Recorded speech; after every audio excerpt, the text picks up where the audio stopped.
I've heard today that after almost 30 years here at WTOV9, Chief Meteorologist Kevin Carter, it's hard to believe, is retiring. All of us here want to wish him the best as he starts the next chapter of his life. And right now, we're taking a look back at his long career forecasting weather right here in the Ohio Valley. Joining us from the confines of the Carter Home Weather Center is Chief Meteorologist Kevin Carter.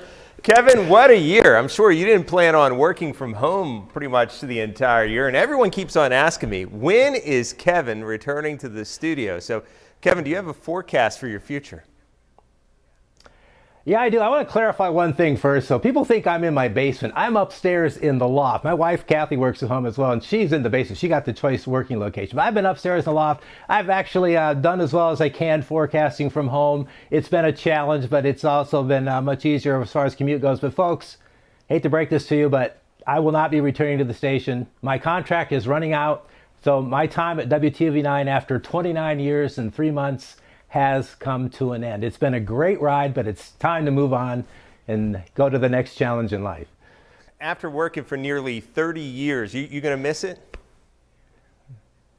Yeah, I mean, I was put on this earth to forecast weather, and I will continue to forecast weather every day of my life. And Jeff, you know how it is. You wake up, you want to know what's going on. You see how your forecast from yesterday went. You always want to know what the weather is, but I just won't be doing it professionally. At least the plans are for now to take a long break. I started thinking that the last time I had more than 2 weeks off was the summer before my senior year in high school, 1970. So actually before my junior in high school. So it's been a long time, 50 years since I had more than 2 weeks off. So I plan on doing nothing for a while, but you know, we'll see what happens in the future. And I have to say, I love the Beatles tie. Any reason why we're Beatles tie today? Well, you know, people want to know, what I'm going to do in the future. I always told people that there was 3 things I wanted to be in life. One was shortstop for the Cleveland Indians. That isn't going to happen, though. This will be the last summer it could because the Indians aren't going to be the Indians anymore. Second was, I got some props here. I was going to be a rock and roll star. So I got my guitar. The theme of this, what I'm going to do is the letter G, guitar. I'm going to start learning how to play this game. I've been on a lot of golf courses, but I don't think anybody who's ever seen me golf thinks I can play the game. I love to travel, all those holiday vacation trips, so the globe. And of course, there's a couple of people here, but my granddaughters. Love those two to death. Got to see them more. So the letter G, and the 5th G, I guess, would be just goofing off. I've done work for a while. It's time to take a break and see how things work out. That's great. Now, over the years, you've worked at WTOV for nearly 30 years. How have you seen forecasting and the way we deliver weather change through those years?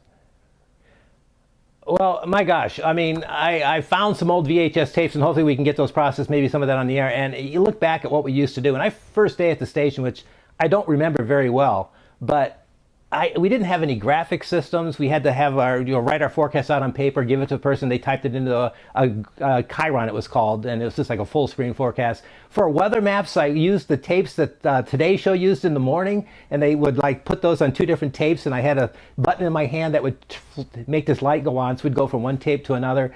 We got limited data through something called a DIFAX machine from the National Weather Service and a teletype machine. And I watched a lot of the Weather Channel. I had to get some information, and it's just so different now. The internet came in during the first part of my career. We get all these computer models that were out there, but you just didn't have access to them. It's just so much more data than there used to be. It's just incredible how it's changed. The graphics have changed. Everything has changed. Was there a storm over the years that just sticks out more than any other?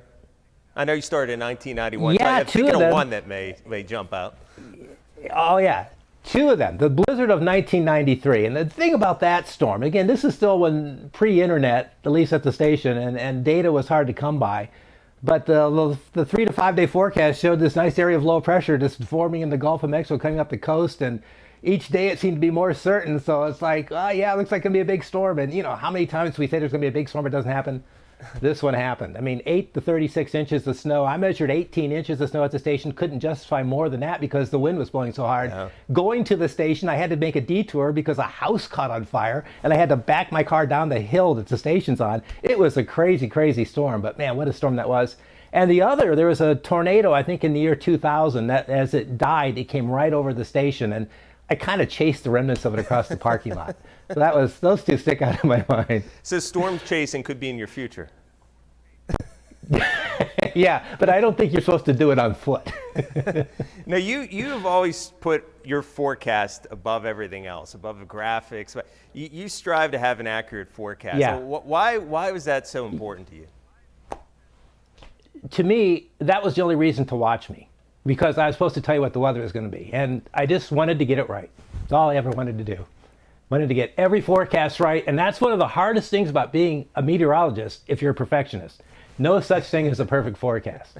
So that was kind of like the cross I had to bear. Loved forecasting the weather. Wasn't as good as actually presenting it on TV, but I always just wanted to get the weather right. Yeah, and the best you could do in this business, unfortunately, is tie. There's really not too many wins.